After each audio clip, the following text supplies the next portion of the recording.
little boy, birthday boy, and nobody quite got understood why she thought that was her ball, and I didn't get it either. But we're going to get into that. We'll start lead off, not a leadoff hitter, except for when he was going for the home run record, but not a leadoff hitter, but number 2 or 3 hitter for the Yankees.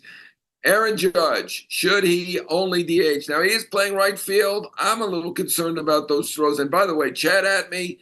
Go ahead and start the chats, and I will try to get to any and all that I can, criticisms, complaints, even praise on occasion. But let's talk a little bit Aaron Judge first. And I'm going to get into that MVP debate as well, as I do every week. And it gets me into some trouble because I've kind of been on the Cal Raleigh bandwagon being in New York. I am in Philadelphia today. I don't know if you can see it. That clock is a Philly clock. It's a picture of it, but I am in a hotel room. I have been with the Mets, so I got a lot to say on the Mets fade. Hey, John, thanks a lot. All right, let's talk Aaron Judge first.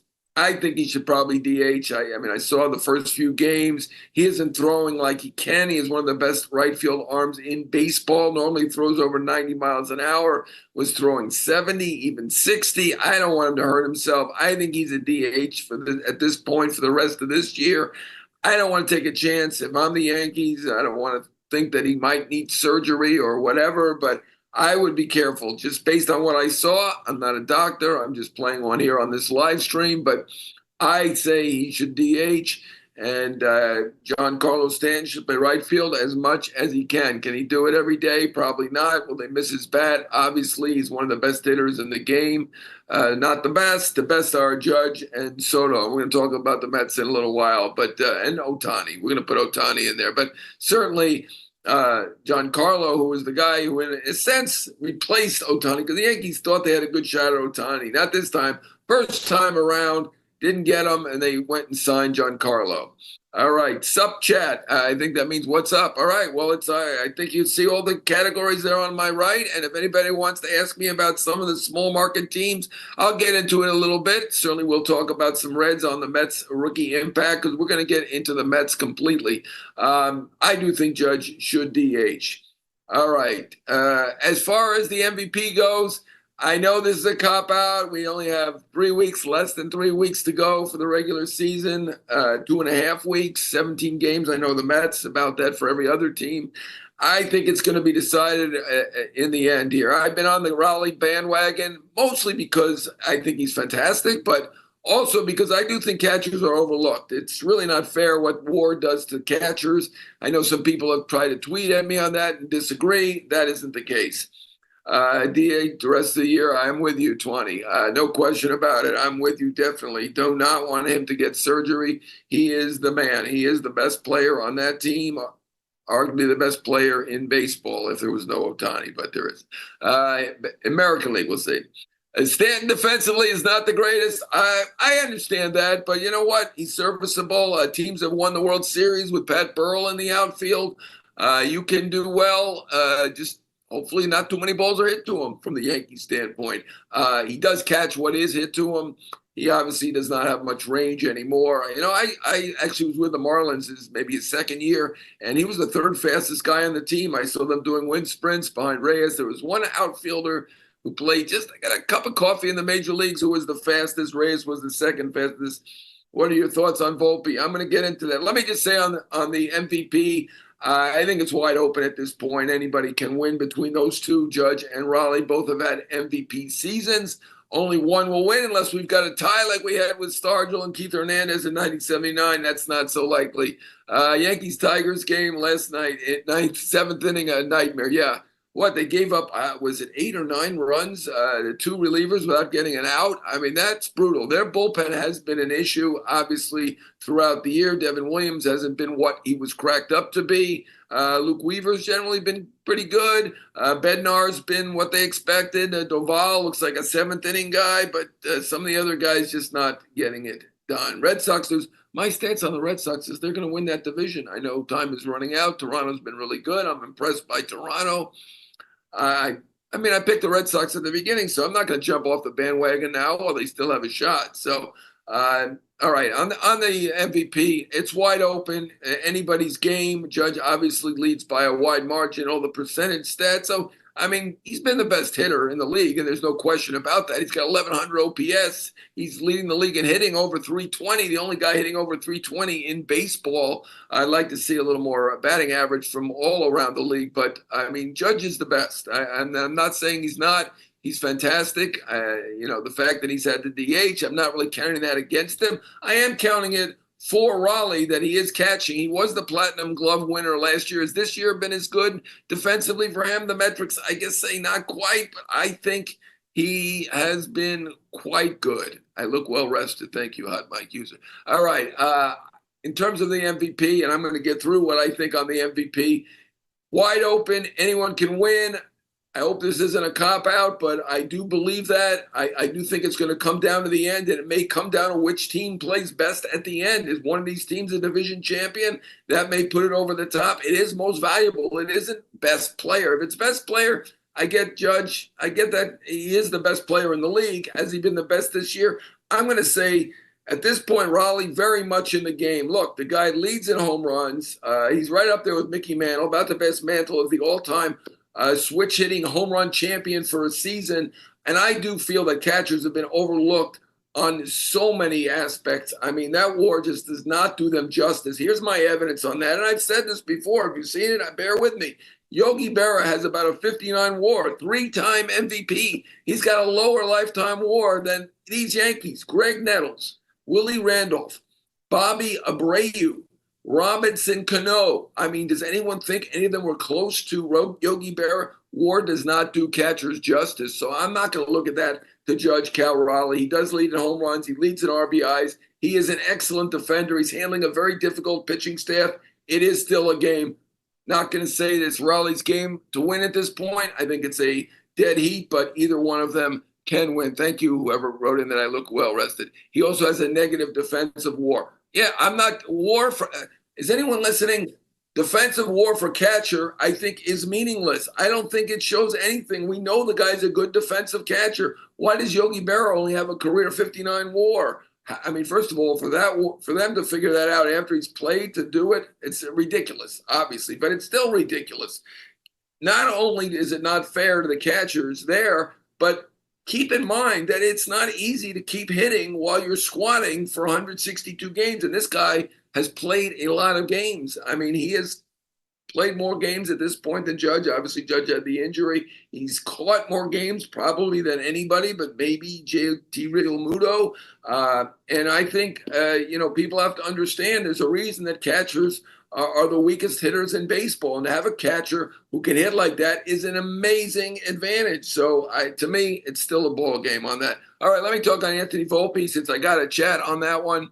Can you be the Mets manager instead? We're going to get to the Mets on this. Now, I would not be a good manager. Someone said, can I lend my hamstring to Trey Turner? I'm going to talk about Trey Turner as well. If I lent my hamstring to Trey Turner, he'd be the slowest runner in baseball instead of the fastest, which is what he still is in his 30s, which is incredible. World Series matchup, quick answer on that. I think I had the Red Sox Dodgers at the beginning. I'm not going to go away from that just because I don't like to throw out a million different predictions, and I do believe they have a legitimate chance. So I'm not going to change that. Volpe, I think the fans need to support him more. I really do. I mean, I do think it's probably affecting him, whether they say so or not, whether he says so or not.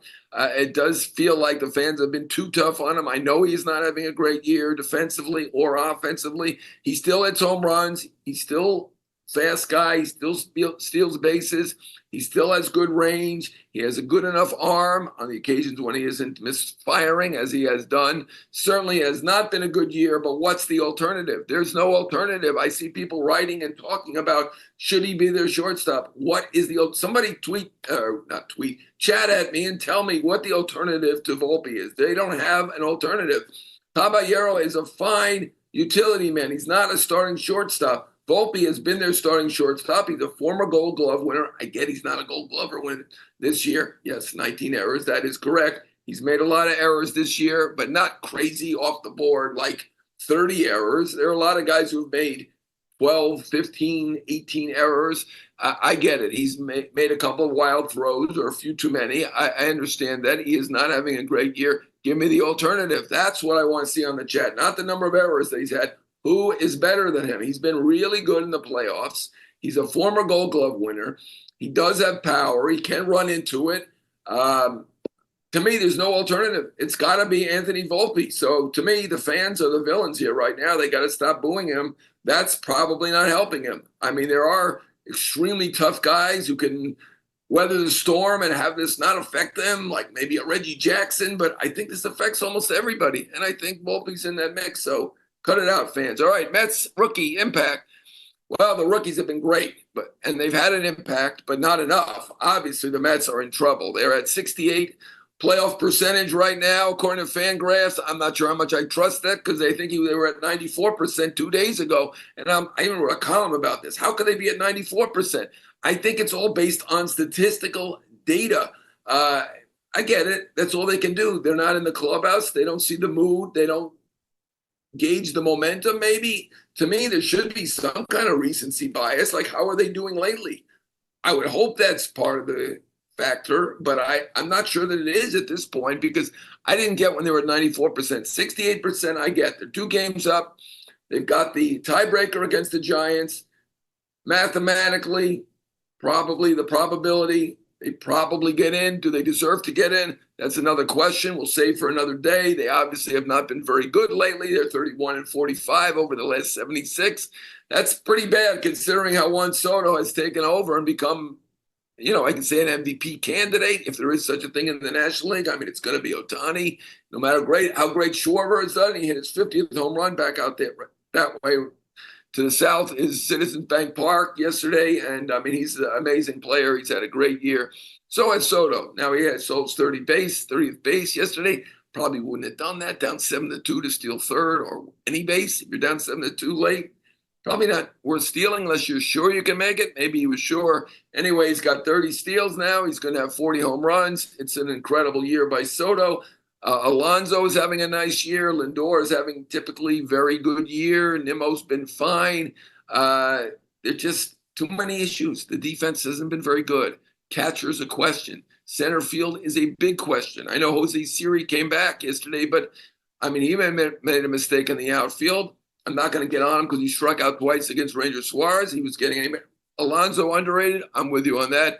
Is Boone a given to be back in 2026? I mean, are any of us a given?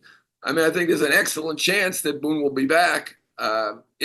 Given, pretty close to a given. He's beloved by the captain. He's beloved by the general manager. He's beloved by the owner. They're doing fairly well, right? I mean, it's probably not up to the expectations of their fans, but they're going to be in the playoffs. And they were in the World Series last year. And another factor, they gave him a 2-year extension in spring training. Boone never should have been hired. Well, it's a little late for that. I mean, we're getting close to a decade right now. Why is Ryan Helsley so bad, John? That's an excellent question. I don't know that anybody has the answer to that. They thought maybe he was tipping pitches. Now they're saying it's execution. Does that mean he's not executing to avoid tipping pitches? I'm not sure. You would be a better pitcher than Helsley. I don't know. You never saw my little league where I gave up 2 home runs to Tony Ressler back at the Ogden Road School in Green Acres. Probably too much information, more than you need to know. Tony Ressler, as we know now, owns the Atlanta Hawks, so he didn't need to be a home run hitter. He's doing okay. He's actually a limited partner with the Brewers. But that's my memory of pitching. So, no, I would not be a better pitcher. What is Boone's asset? He is a fantastic public relations man. I mean, look at him. He is, he looks great. He speaks extremely well. He puts a good bow on everything. He makes everything look good. This is what they want. They don't, that's their top public relations guy. Now, as a manager, I think he is good in the clubhouse. He gets along with the players. That is important as well in terms of strategy. I mean, I think he's probably average. I mean, is he Alex Cora? Is he AJ Hinch? Is he, I mean, I don't think so. I would say he's below the top guys in terms of strategy, but he's good in the clubhouse. And he's great at public relations. So anyway, let's talk about the Mets. I know we're all on the Yankees. Will the Giants' momentum carry over to next year? Hey, it might.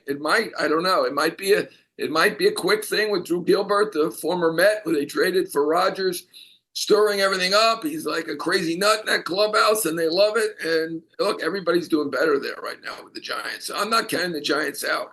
certainly with Adames hitting now, Chapman, Jung-Hoo Lee hitting, and certainly Devers, who I've been on, a trade has been worked out for Boston, hasn't been as great for San Francisco.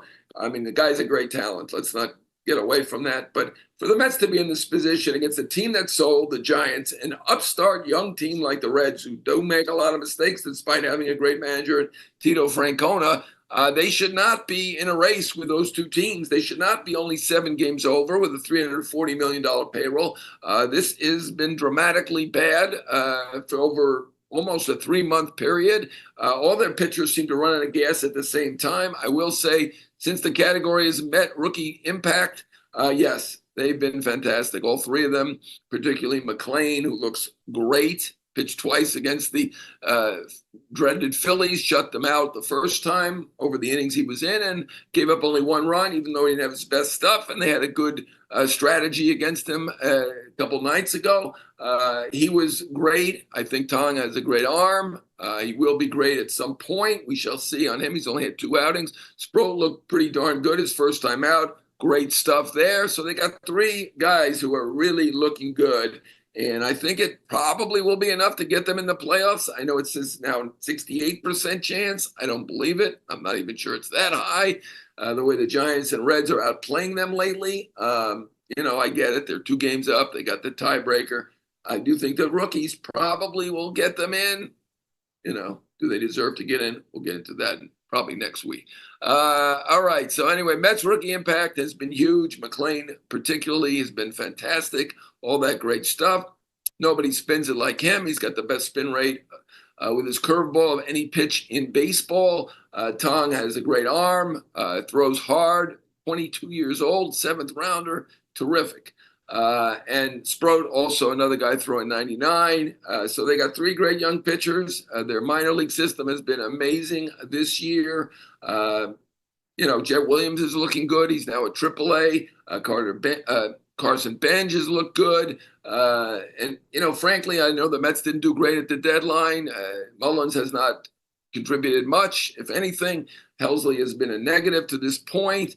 But they were right to hold on to those top 5 prospects. Let's give them that if we give them anything. So that is something. All right, is Mendoza in trouble? He was on our podcast at the New York Post, was David Stearns. And David Stearns told us Mendoza will be back next year. It was no surprise at the time. Obviously, now people are going to be questioning it because it does feel like they have underachieved for whatever reason this year. He did such a great job last year, the way they performed at the end of the year, all that exciting drama that got them all the way to the LCS. So I don't believe he's in any trouble. All right. Upcoming rivalry series, category number 3, Yankees and Boston. I'm in Philly, so probably not going to make it to Yankees-Boston. As I said, I've been favoring Boston all year, and certainly Crochet had 1 bad outing, but he's outstanding. Bayo's been outstanding. Their pitching is an upgrade. Their relief pitching has been better than the Yankees. Frankly, they're, I think, a better team defensively and fundamentally, and I feel like they're the team to beat in that division. I'm not going to count out Toronto. I give them credit. They've improved so much fundamentally and otherwise. Bichette, who we're going to talk about in the pre-playoff injuries, has looked really good. Hopefully he'll be back when his time is up. But, I think the Red Sox are going to win that division, even though they're a couple games behind. I haven't checked fan graphs on what they say, but as I said, I like that they do the playoff odds. I don't believe them. Anyway, Dodgers, Giants. Dodgers and Giants, I think they play 7 more. Padres and Giants this week. All right, that's a big one. I think the Padres are in a position where they can win that division. I know they're 2 games out right now. I know they always have trouble with the Dodgers. Padres-Giants is a nice rivalry as well. Padres have a better schedule. I know the Giants are tough right now. They're playing great. Look at that whole schedule for the Padres. They've got a bunch of games against the Rockies. They've got games against the White Sox. So I do think the Padres have a real shot there. It's going to be interesting to see what they do. Look, the Giants, amazing what's going on with them. And Drew Gilbert, the Mets trade deadline. I know they're smart front office, and they made so many great moves last year. Obviously, Frankie Montas, who, by the way, did have the Tommy John surgery yesterday and will be out all next year. didn't work out. Winker didn't work out. Manaea has not been good the second time around. He did throw last night, showed a couple signs as he hung in there and looked better in the third and fourth innings. All right, Soto is on pace for 40-30, OPS over 900. He can't control the pitching problems. All true. Soto's been amazing, and the 30 stolen bases, incredible. I mean, he just took it upon himself to become a base stealer, and lo and behold, he did it with average, at best, speed. He made himself into a 30 stolen base guy. He credits Richardson, who's done a very, very good job, obviously, helping turn all these guys into base stealers. That's one. If you say the Mets don't do anything well at this moment, they're doing a lot of things wrong. I'll say this: they can steal bases, and they steal a lot. Can we say Mendoza is the same guy? He was great last year, right? He is the same guy, the same person, if that's what you mean. He was great last year. I was maybe manager of the year once you count in the playoffs. He certainly was a candidate through the regular season. But obviously, this has not been the year that any of them expected. They may get into the playoffs. I said sneak in. Somebody said can't be sneaking. They've got it right now. To me, 7 games over. I don't know. It's nothing really to celebrate. I mean, of course, anything can happen when you get to the playoffs. But the way they played, there can't be too much faith in the Mets right now. So upcoming rivalry series, there's some good ones. Yankee-Boston, I think, is the highlight right now.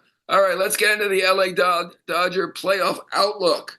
I mean, I think their playoff outlook is better than their record, right? Their pitchers are almost all back. Obviously, we saw Phillips is out for the year with Tommy John, but the others relievers have come back. Tanner Scott hasn't been what he normally is. That is a detriment, but Mookie Betts is hitting much better. And if they have those starters firing, and we're talking about certainly Snell, Yamamoto, Kershaw, Ohtani, Glass now, hopefully he stays healthy. I can see why they're the favorite. I really can. Even though the Dodgers haven't been the best team, far from it, barely holding off the Padres at this point, not going to get anywhere near the 110 wins people thought that they might get, including myself, or even the 100 wins. But in terms of the talent, the team on paper, the overall ability, they're the best team. So I get why they are the favorite. I don't even have to look at Fangraphs or anyone else to know that the Dodgers are the favorite, and they should be the favorite. The Brewers have been the best team. I get it. If somebody thinks they're going to win it, I get it. Their pitching is very good. They do a lot of things right.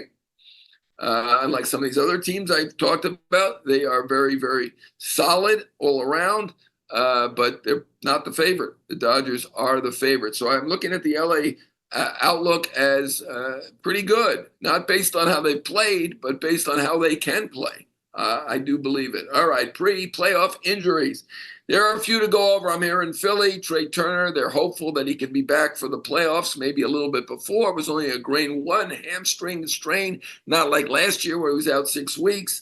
I'll have to check and see on the plate appearances, but I think he's basically wrapped up the close on the batting title. As long as he's got 502 plate appearances, which he probably does, hitting 305. That's not the main thing, though. They're going to miss Trey Turner for a while he's out, although I saw they are 99.7% to win their division, and they're probably close to that to get a bye. So they're in pretty darn good shape. If they have them for the playoffs, I think they'll be okay. That's all they need. And certainly Ranger Suarez looked fantastic. 12 strikeouts, including 3 of the great one Soto last night.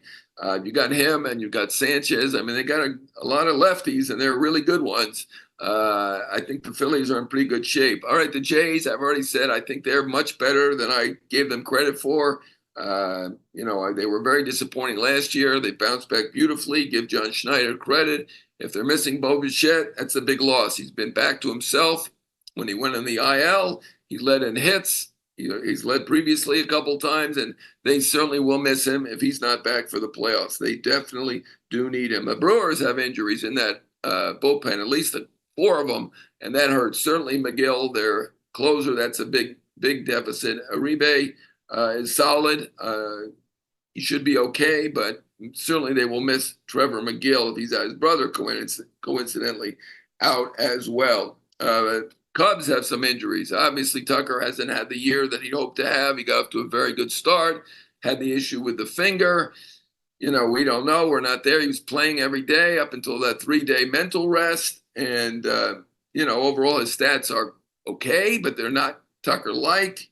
There isn't a $500 million deal in his future, at least not this offseason. He's going to be the number one free agent, though. Looking at his career, the fact he's still in his 20s, I believe he's 28. So he's still going to have a great free agency, but they need him healthy and firing and playing like he can play. Palencia is a big loss as well right now with a shoulder situation. You hate to see that.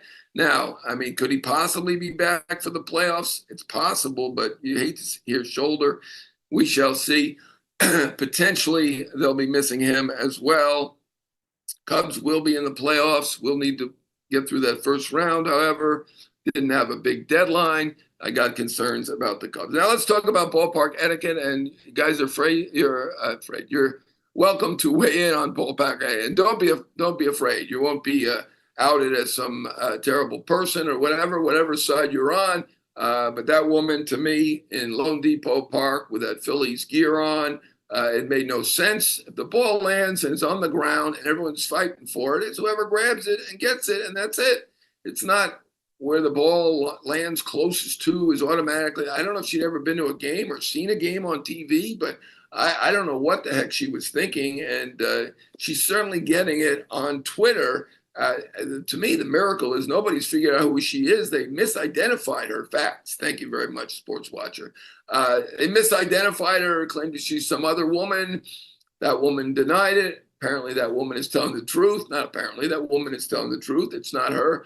I can't believe they haven't figured it out. Was the woman in disguise? Is she really a Marlin fan? She had all this Philly gear on, like she's a real fan, like she's seen a game before. But to me, the ball's bouncing around. It's on the ground. Even if it's on a seat, it's whoever grabs the ball. I think anybody who's been to a game or watched one on TV understands that. And I think I give the credit to Bader, who I saw the other day, and congratulated him. How do you take it away from a kid? I have no idea, because the father grabbed it, gave it to his little boy. I guess it was a birthday gift or an early birthday gift, whatever. It's their ball. He grabbed it. It wasn't like she had it and he hit her over the head and then took it away from her. You know what? It's possession. I hate to say possession is 9/10 of the law, but that's probably the case in this case. I don't know what she was thinking to browbeat him like that. I do get why he gave the ball back. She did seem a little nuts, frankly. And, a baseball's only worth what? I guess there's inflation now. Maybe it's worth $15.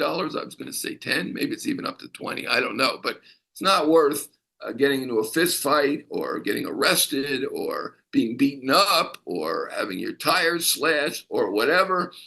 I give the guy credit for de-escalating the situation. I saw he got ripped on Twitter. There's a lot of testosterone going around on Twitter with people who are, I think they're a little crazy.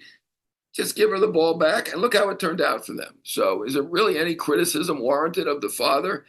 He's since gotten all sorts of stuff from the Marlins, from the Phillies. Bader gave away a bat, signed the bat, and it worked out fantastically. I saw there was some report of a billionaire giving them World Series tickets and an RV. I don't know. He just handed them an RV. What does an RV cost? I don't know, $100,000. Did he actually give them an RV free and clear? That I don't know. What's your favorite team? Somebody asked me. Well, when I was a kid, it was the Yankees. Right now, I am neutral. I know people won't believe that. They'll either tell you I'm a big Mets fan or a big Mets hater or a big Yankee fan or a big Yankee hater, or I hate any other team that I might criticize on Twitter or somewhere else. But no, I am trying to remain neutral, and I think I do remain neutral.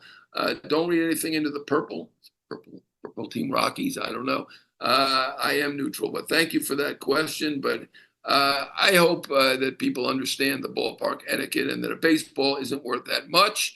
And it just brings a smile to the face of a youngster. And that's what it's all about, really. So I think the father had the right idea, giving the ball to his son. And I've seen since then videos of fans catching a ball and giving it to a child that they don't even know. I think that's terrific. And I'm glad that there are most fans doing that, not like that woman who thinks she owned the ball, even though she didn't get the ball. And it didn't land. If it landed in her purse, okay, maybe. Didn't happen. It was on the ground. There was scramble for it. Maybe he's been to more games. Maybe he's more athletic. I don't know. It was a tussle. he won, so give him credit. And look, it's worked out well. The teams handled it beautifully. I'm glad that they ended up with the big prizes at the end. And, I think the woman deserved the condemnation that she got. In a way, I'm glad that her name didn't get out there, because it's not worth having your life affected over one stupid incident. But certainly she was not in the right. All right.